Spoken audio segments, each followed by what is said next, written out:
Welcome to the Musicians Creating Prosperity podcast.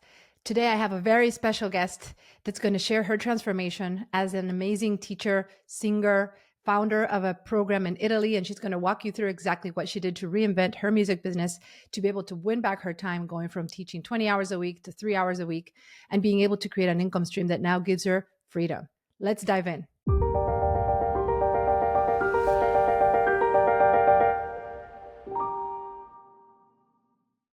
Welcome to the Musicians Creating Prosperity podcast. I'm your host, Dr. Fabiana and in today's episode, I am delighted to introduce you to one of our esteemed clients, Maghan McPhee, who is a lyric coloratura soprano and founder of the Breno Italy Music Academy, as well as the Release Your Inner Voice online vocal program. Welcome, Maghan. Delighted to have you here. Thank you. Share more about who you are and your background and what got you to this point that you are in your life, please. Well, I'm a singer, first and foremost. Singing is my passion and my love. I went through some difficulties with my voice based on sort of physical things that were problematic, but I didn't know it at the time. I thought I needed more technique. So I went, after all the best teaching, I went to school for a very long time trying to figure out my voice because I had a very natural ability when I was in high school, for example, and I got into an amazing program. But when I left the program in my undergrad, I lost a lot of my high notes, and I'm a high soprano. And so, the singing is part of my identity, and I actually didn't know how to move forward, because I was at the right school, in quotes, and I was doing all the right things, but I knew something was wrong, but I didn't know exactly what to do. So I went after a lot of training. And it wasn't until I met an amazing osteopath who discovered that my diaphragm was actually stuck, and it was contributed to throat tension and all sorts of other things. So I've kind of been through it with my voice. And as a result, I really want to help people sing. And because I know how much it can interfere with your identity and your confidence. When you know there's more in there, but you're not able to get it out, and you're not able to sing with the ease and flow that you knew maybe you once had or you dream of having. And so that's my passion. I guess after I continue to perform and I love to sing and perform, my calling really feels though that I'm supposed to be working with people and I'm supposed to be helping them on their journey. And so I had the great fortune about 10 years ago to start a music academy in the Alps. It's a small group of people, a very small group of people where we can work one-on-one and really work on the process of singing versus the performance. So we do perform. The performance is not the goal. It's really about how to uncover maybe their weaknesses while understanding their strengths so that they can move forward with confidence and tackle their weaknesses. Love that. I love that. Well, with your incredible background, not only as a singer, as an educator, and as a founder of this wonderful festival in Italy, but your own background as a performer, performing with the Ottawa Chamber Orchestra, the National Arts of Center Orchestra, and even making your Carnegie Hall debut. What do you feel motivated you to seek out business coaching for musicians? Like what drew you to come into our world? Well, I mean, just your message was so important because I think as musicians, we're used to working really, really hard and we're not supposed to worry about the financial aspects of all of it, that somehow it's just all going to work out. I have a family now, I have children, and I was okay to kind of, in quotes, sacrifice my well-being, my comfort levels to go after my craft because I just felt like that was my mission in life. But when I would hear this message of actually you don't have to suffer in the way that we've all been programmed to suffer, that we can actually have a life like people who have a 9-to-5 job or maybe other entrepreneurs. It really, really piqued my imagination. And I started to think maybe this was possible for me too. Yeah.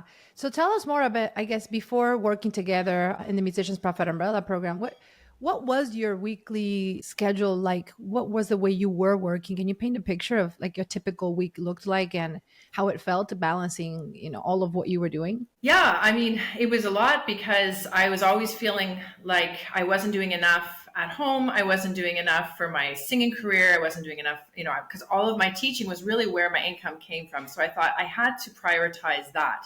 So I put in all my time there. So I ended up creating a high ticket offer with the help of a coach where I continued working one-on-one in person and then offered all of this group stuff as well. So I did make, in quotes, more money, but I wasn't able to enjoy it because I was working all the time. I never really I just didn't get to rest. I was working 7 days a week with all the classes and then with all the students, trying to, give them the goal. I said, we were going to get you to that next level. So I was working so hard to get them to that next level. It sounds like you had already taken some steps to teach online. You had taken some steps to group your students. You had even taken some steps to create a higher price point following a high ticket model. But the structure of your offer was imbalanced. It was still taking way too much of your time and energy. Is that right?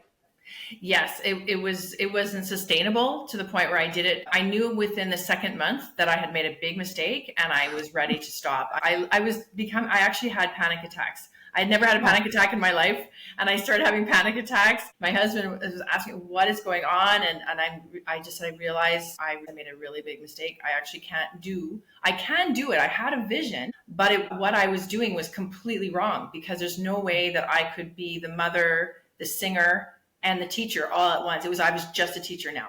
And I'm not even almost not a mother. I just didn't know how to balance anything. And so then, of course, self-care was gone completely. And I was actually looking into jobs by May. I started looking into jobs, or maybe March. I saw that there were openings in artist administration work. I thought maybe that's where I need to go next, because I did have this program in Italy and I knew I was learning on the fly how to manage that. And I thought, well, maybe there's a way forward with that. It wasn't what I wanted to do, but I wanted to make an income. I'd made that decision, and that I wasn't willing to sacrifice myself anymore. So that was right before meeting you, Fabiana. Wow. Yeah. So in addition to how many hours a week were you teaching around that time? So at that time, at least, even though I only had 10 students, I was working teaching alone, at least 20, because I had all of this group work I was doing and I was prepping for that. And then I also had a lot of work to do with my Italian program. So I couldn't even really count the hours I was working. It was all the time. Right. For sure. Wow, that's incredible. And so let's talk about, what it looked like then to start changing things. Tell us more about, what made you decide to join our program? What were the things that you decided, I'm going to take this leap and something different? I know it was a very emotional decision. I remember that moment. Can you share more about what you felt before you decided to change your situation and get the support that you needed? I mean, it was difficult to come to that decision. I followed your masterclass a few times. I followed it the year before, and I really started to open my mind to, okay, that I like this umbrella concept, that, you can be more than one thing, and that actually it's an asset. Because my whole life, I've been told, you got to choose. And even in my singing, you need to find your niche. I love it all. I don't know my niche. I know I'm good at certain things, but I also love the other things that I need to improve on. I didn't find my niche in my singing. I didn't find my niche in my work.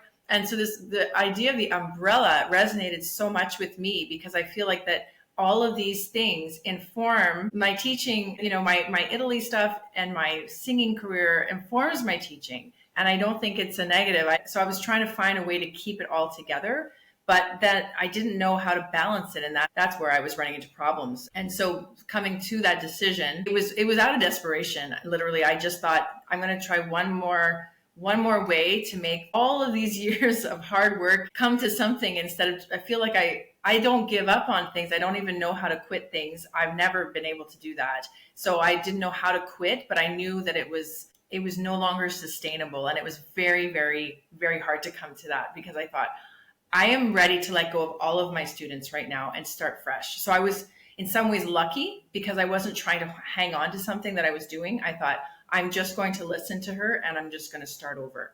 Like, tell me what to do. Please tell me what to do. Goodness. Wow, that's so powerful. Tell us more about what it felt like then to get started and start experiencing the new knowledge that you acquired, learning the frameworks that we worked through, and then starting to change things. Tell us more about perhaps what did that transformation look like? What were your key takeaways in that process? It took a little while for me to wrap my mind around what was happening, if that makes sense. There was so much to know. I feel like I've become someone else almost, because my I think just my go-to, my just who I am or who I was just someone who I was confident in quotes. I was confident in my sound. I was confident. I don't think I was confident in my person. And I think that I had to learn, and I'm still learning, of course, I'm not there yet, but I'm learning about feeling good about who I am, my worth, and not putting a price on it. That even if my price is, in quotes, expensive, I've been told that before of someone who was shocked by my price. You're so expensive. But I realized I'm not so expensive. What I'm doing for you has a price because nobody else can do what I can do. Other people can do what they do, but what I do is very unique, and I'm offering a transformation, and so I had to come to terms with that versus me and my time. My time is not worth X. What I offer is worth X. And actually, it's almost like you can't put a price on it, because how do you put a price on your joy, on your confidence, on your voice? I don't know. I went after years and years with like literally going after every avenue to find what I can do now. And that costs a lot. And if someone had said to me, that's the price and you can get it in a week, I wished I would, had that option, because then I could have kind of gone down a different path. But because what I needed was to learn about my voice more so than go after a singing career, because I needed that to feel good when I get on stage. It's just a whole other thing. And so what I realize is what I'm giving people is not music lessons. It's about transformation, truly. And it helps them bring out who they are. And so I just feel that is a whole new thing. And I did not think that that's what I was doing before. And it probably wasn't, because the 1 hour a week is not, you cannot do that. That's not possible. I don't think, not in the way I was working before. So I just feel like what I'm offering is not music lessons. It's something else. Oh my goodness. Wow. So powerful. That's the root of all transformation, is first changing inward, changing inside, changing who you are, and evolving that perception of your own worth and value. So tell us more about, what did your program transform into? How did you shift what you were doing to what you ended up creating inside our program? Yeah. Thank you for asking these questions, because actually I don't think I've said that out loud before. I'm sort of piecing it together as I go, actually, but because it's still new, I've only started this program in September and it's March. My program now, I basically have 3 tiers. That was based on information that you and I spoke through, because I couldn't see how I could bring my very beginner, 60-year-old and my very advanced 23-year-old doing a master's degree. I didn't know how I could work with them together. So we talked about having sort of different classes, different tiers. So now I have a professionals class, which is someone who might have an undergrad degree already into master's, into someone who's, maybe auditioning. And then I have beginner choristers. They're not really beginners. They've been singing a long time, but they maybe never had instruction like this before. So I have that kind of group. And then I have teenagers that are all still serious, they're interested in doing competitions, auditions, things like that. So it just feels like it's the right energy. I'm not having to deal with people feeling so intimidated by one another, because they're not going to be able to let go of their voice in the way I'm asking. They have to feel comfortable, is the whole point. So I basically went from all of that teaching into only 3 hours of group class a week, which is amazing. And on top of the 3 hours of group class a week, what does the asynchronous support look like that allows you to continue helping your clients grow and evolve on autopilot, basically? Yeah, so that's what I love about this process, because I actually am seeing such transformation in the students, because they're able to be in touch with me as much as they want throughout the week. So they're sending me voice clips. I have a platform that they use. It's very simple. They can do it directly from their phone. And then I have time set aside every day to answer them. And it doesn't take me a long time. But what's nice is they get some feedback, so that the next time they go to sing, they have my tips in their mind, versus waiting a whole week and then coming back and we almost had to start over every single week. So the progress is continuous. I also have a platform where I have videos of content, like a library of warm-up videos, depending on what they need, especially at different ranges, things like that. I have discussions that I have had with the groups, but I have it now in my vault on like performance anxiety, how to practice effectively, what is support, things that people have asked me to talk about. And I'm still creating more of that. And so that's great. And then there's other resources in the vault that's that I have like the International Phonetic Alphabet, for example. If people need diction clips, so they want, I don't know how to pronounce this piece, I want to learn it. I can speak that and it's all there for them, all in one place. So it's very organized. Whereas when I had the other high ticket offer, I was sending out emails all the time and then things would get lost in translation just because there was too much, they were getting too much information from me and they didn't know where things were. And now everything's in one place and I make announcements all to one place. I don't have to write people individually in the same way. So they just feel like they're in contact with me all the time, which is nice. And I'm a true coach now in the way that maybe someone looking to lose weight has a coach. It's like that. So we're in touch and they're accountable to someone, which is great. How wonderful. How wonderful. Tell us about the pricing structure that you chose for your program. What does that look like now? Yeah, so it's really nice. It's $5,000 for 6 months. So at the moment, and I'm hoping to increase as I go. But it's nice. It's a good amount. It feels like the right amount for what I'm offering, for what they're able to get out of it, and it's basically showing people that this is a serious thing we're doing. It's not that you don't have to have all this pressure on yourself to make sure you practice every single day or anything like that. But it's not like, well, maybe I'll start and maybe I'll stop. When people were paying me monthly years ago, I didn't know from month to month if I would get that money, if they just decided on if they wanted to stop at any point. And now, I know I'm committed, they are committed, and we're committed together for that time. And it's taking so much pressure off. It's really exciting. My goodness. That's incredible. And in this time that we've been working together almost a year now, not only did you make these changes with your existing clients, right, where you restructured what you were offering them to improve their results while also winning back your time, no longer teaching 20 hours a week and instead putting them into just 3. But you've also opened up the possibility to bring in new clients straight into this program. And every time you create a new client enrollment, it does not add any more hours to your week. This 3-hour time slot is there and it's permanent, and it doesn't involve adding more teaching hours whenever your business grows. So tell us about, I guess, your transformation. I mean, how many clients have you gotten already at this price point since you started? Right. So I had 5 people follow me from my last offer, which was last year. And then from that point, now I have 12. So I had 7 more that have joined me just recently. I've had 2 last week. So yeah, it feels really nice. And it feels like normally I would be finished in June. And then I do have my summer program, but it feels a little bit uneasy because we have to start again in September and who's going to come back. But now it's kind of like evergreen the way you explained it. So people come in and out, or hopefully they stay in once they come in. And it's continuous. So I'm not constantly stressed in the summertime worrying about the fall and where I stand. Right. Wow. So you've made already, with brand new clients alone, you've made $35,000 by making this shift, and you're teaching so much less than before. Tell us about your last week. I know something very special happened when you were traveling and you had an epiphany, and that was just such a beautiful reflection that you shared with our community.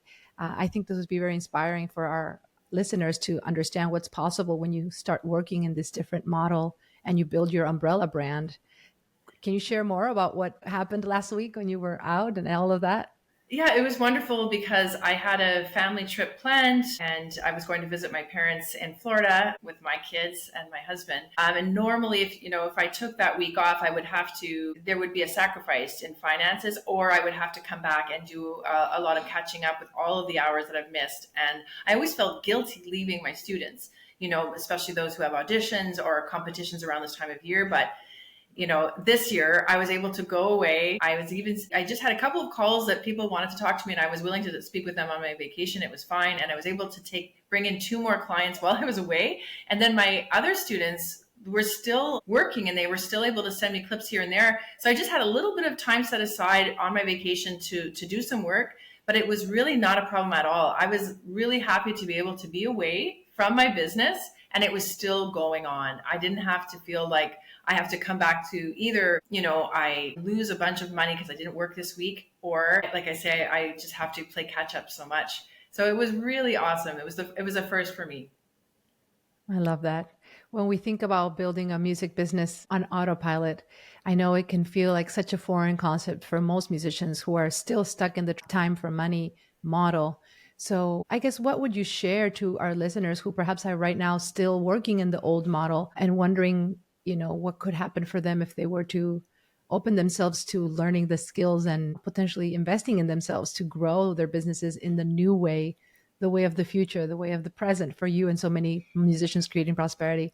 What words of advice would you have to share? I would say do it 100%. I think you need to think about this, in terms of your time. Your time is precious. And we hear that a lot. Our time is precious. And I would always roll my eyes at that. It's like, yeah, I know time is precious, but I don't have any time. And, it was frustrating. And I think you cannot put a price, no matter how high you go on an hourly, you're never going to be able to get what you deserve. I think it would have to be thousands of dollars. And how do we get clients at that point? If you can group them together and that you have a message and you have people that are serious, they will figure out how to work independently with your guidance, and you will see bigger transformations than you do now. And you're going to feel so much better about the choices you made, because you clearly have a gift that you're meant to give to the world. And that's something that I had to come to terms with. I always felt like I made a mistake. I made a mistake because I'm in this financial situation that I can't get out of, and I don't know what to do. And I know that I'm good at what I do. I help people, but how come I can't have what other people have? Should I now do an office job and just suck it up? No, I think the answer is no. I think people need us, and they need us to find fulfillment in their lives. And that's what we're here to do. I love that. I love that. And you mentioned earlier that one of the biggest takeaways in this process was getting to know the next version of yourself and seeing Mm. yourself through the lens of how priceless your work is, how priceless you are, how priceless the value of your services are. But I'd love for you to maybe share, when it comes to communicating your high ticket price point and sharing this with your clients, what did you feel were the most impactful strategies that you learned in the Musician's Profit Umbrella that helped you find that voice, release your inner voice, if you will, Yes. release your inner sales voice, right? Learn how to communicate and lead people into this significant transformation that you helped them enroll in at $5,000. Because I know this is something that many musicians get hung up on. And it's like, I don't know if I could sell someone something like that, what if people would want it. Like, what specific strategies from the Musician's Profit Umbrella framework did you find were most valuable in doing There's this? so many, and I'm still learning them. I honestly couldn't say that I have them all down pat. But the biggest one that I was shocked by was the strategic messaging statement that we have to come up with. What is your story? And that took me months. It took me months to feel vulnerable enough to share it, but also I had to be careful because I didn't want it to sound like I was a victim, because I don't feel like a victim. Certain things did happen. They happened for a reason. I was trying, Right. how do I make that sound like me and not looking for sympathy? That was huge. There's a lot of training on how to do that. And when I did that, and you kept saying, where's your story? I'm not seeing it online. I was like, I know. I don't know how to do that part. And I was really worried about it. And when I did it, I put it out there and I literally shut off all my devices because I was scared. I thought, I'm just going to go for a walk and not think about this. But I was getting ping, ping, ping, ping, ping. I got a lot of response. And it really made me feel so good to see people they're not thinking that, oh, poor her. It was like, wow, this is so exciting. You're taking that thing that happened and you're turning it into something really positive. So that was number one. The other things you talk a lot about that I'm still trying to wrap my mind around is that you say, this is an organic thing. You want to go after the people in your community already, in your circle. It's not about going after strangers, which is so important. Because in the beginning, especially with Bima, even last year, I was putting out ads out on Facebook a lot and getting a lot of views on these videos. And then nothing would come from that. And I would wonder why, because I thought, oh, it's supposed to be going after people, the targeted people, and it doesn't. You really have to have conversations with people. And that I learned that.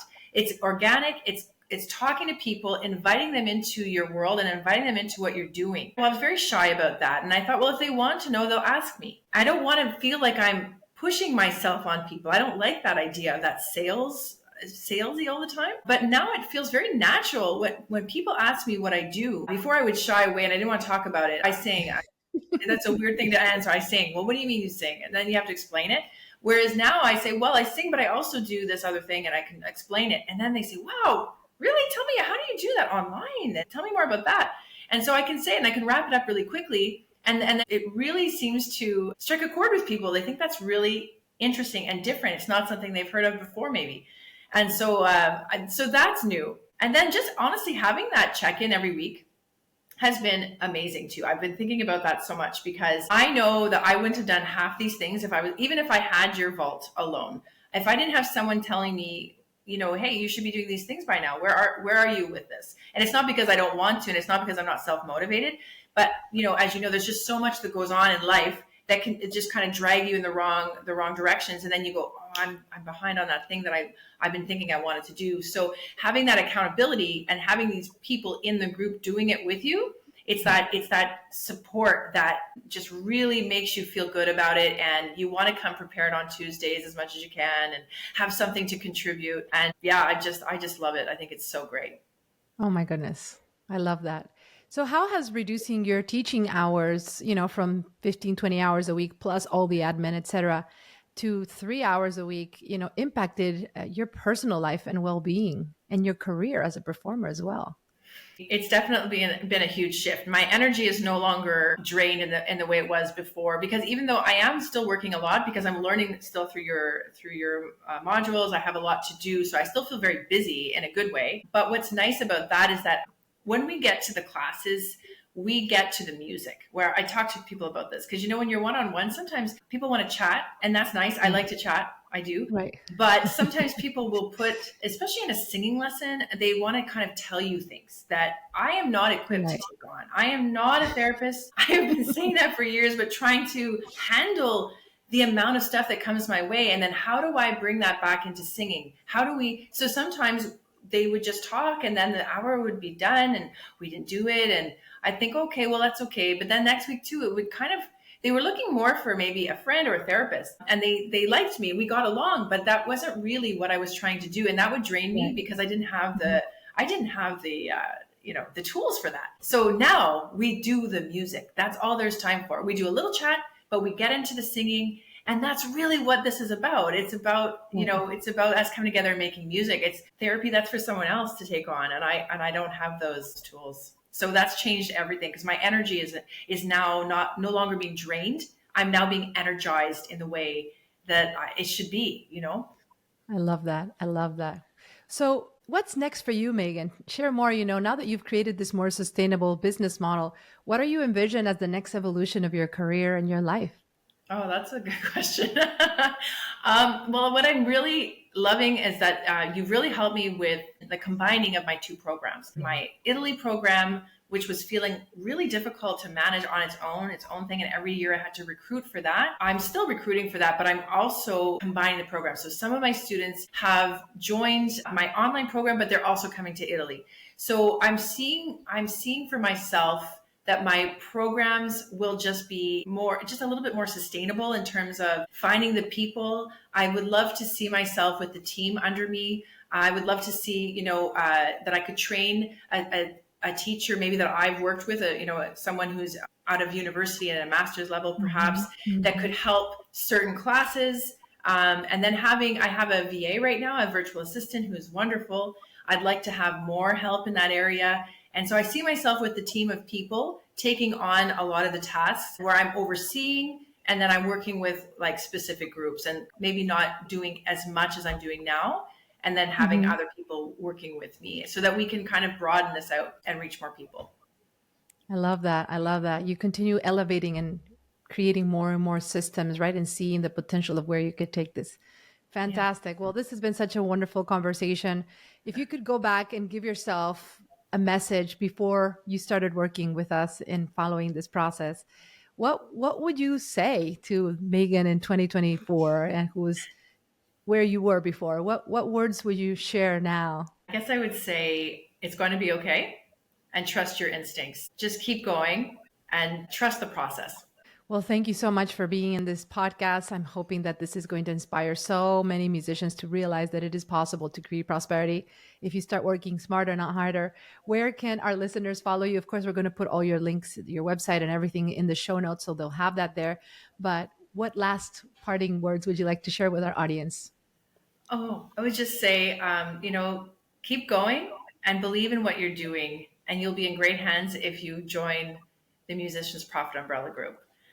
You can follow me at Maghan McPhee on Facebook. I've got I also Breno Italy International Music Academy. So we're on Instagram and Facebook. Let's go. Thank you so much, Megan. Thank you so much.